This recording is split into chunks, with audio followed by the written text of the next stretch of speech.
Hi guys, இன்னைக்கு இந்தியாவுக்கும் south ஆஃப்ரிக்காவுக்கும் 3வது T20 மேட்ச் நடக்க போகுது. இந்த மேட்ச்க்கான எதிர்பார்ப்பு இப்போது இந்திய ரசிகர்கள் மத்தியில் அதிகமாக போயிட்டுருக்கு. காரணம் என்ன நீங்கள் நினைக்கலாம்.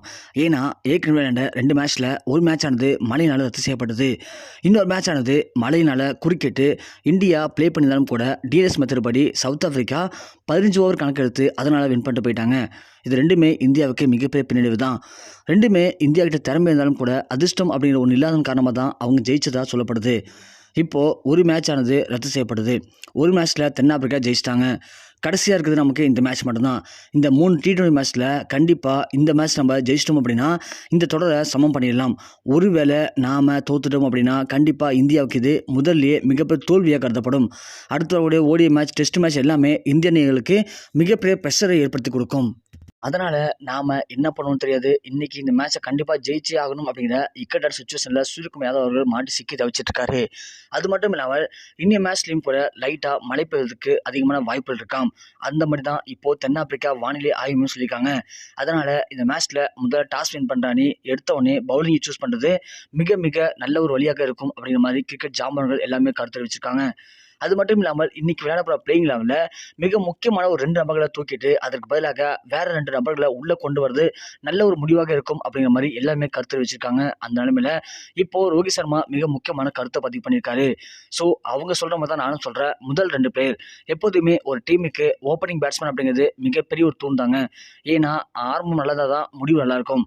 ஆனால் போன மேட்ச்சில் எடுத்தவொடனே சுமன் கில்லும் ஜெய்ஸ்வாலும் நல்ல ஒரு ரீசனான ஸ்கோரை பதிவு பண்ணியிருந்தாங்க அப்படின்னா கண்டிப்பாக அந்த மேட்ச்சில் தென்னாப்பிரிக்கா ஜெயிச்சிருக்க 1% கூட வாய்ப்பு கிடையாது.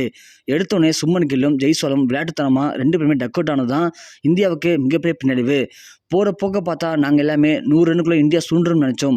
ஆனால் அந்த இடத்துல ஒரு கேப்டனாகவும் அந்த இடத்துல ஒரு ஃபினிஷராகவும் சூரியகுமார் யாதவும் ருத்ராஜ் கேக்வாத்தும் ரொம்பவுமே ஒரு அற்புதமான பேட்டிங் வெளிப்படுத்தி இந்தியாவுக்கு ஒரு டீசனான ஸ்கோரை பதிவு பண்ணாங்க. இல்லை அப்படின்னா இந்தியாவுடைய ஒட்டுமொத்த மாணவமே நேற்றையே பதிவு போயிருக்கும். அப்படி இருக்கிற நிலைமையில் சுமன் கில்லும் ஜெய்ஸ்வாலும் கண்டிப்பாக அவங்க தவறை புரிஞ்சுக்கணும். எப்படி நாம் அவுட் ஆனோம், நம்மளை நம்பி இப்படி ஒரு அணி இருக்கும்போது, நம்மளை நம்பி இவ்வளோ கோடிக்கணக்கான ரசிகர்கள் இருக்கும்போது நாம் அவுட் ஆகிறது அவங்களுக்கு எவ்வளோ பெரிய ஏமாற்றத்தை ஏற்படுத்தும். இதனால் ஒட்டுமொத்த இந்திய அணிக்குமே ஏமாற்றம் தான், தோல்வி தான் அப்படிங்கிறத புரிஞ்சுக்கணும். அதற்காக அவங்க 2 பேருமே ஒரு மேட்ச் உட்கார வைங்க. அதற்கு பதிலாக இப்போது ருத்ராஜ் கேக்வாத் மற்றும் இஷான் கிஷனை உள்ளே கொண்டு போ. அதுதான் இப்போது நடக்கப்படுற அந்த மேட்ச்சில் இந்தியா ஜெயிக்கிறதுக்கு நல்ல ஒரு வழியாக இருக்கும் அப்படிங்கிற மாதிரி இப்போது ரோஹித் சர்மா மிக முக்கியமான ஒரு அறிவுரையை வழங்கியிருக்காரு சூரியகுமார் யாதவுக்கு. ஆனால் சூரியகுமார் யாதவ் என்ன சொல்லியிருக்காங்க அப்படின்னா, கண்டிப்பாக நான் அவங்கள்ட்ட பேசிட்டேன். அவங்க இன்றைக்கி நடக்க போகிற 3வது T20 மேட்ச்சில் மிக முக்கியமான ஒரு அற்புதமான ஆட்டத்தை வெளிப்படுத்துவாங்க.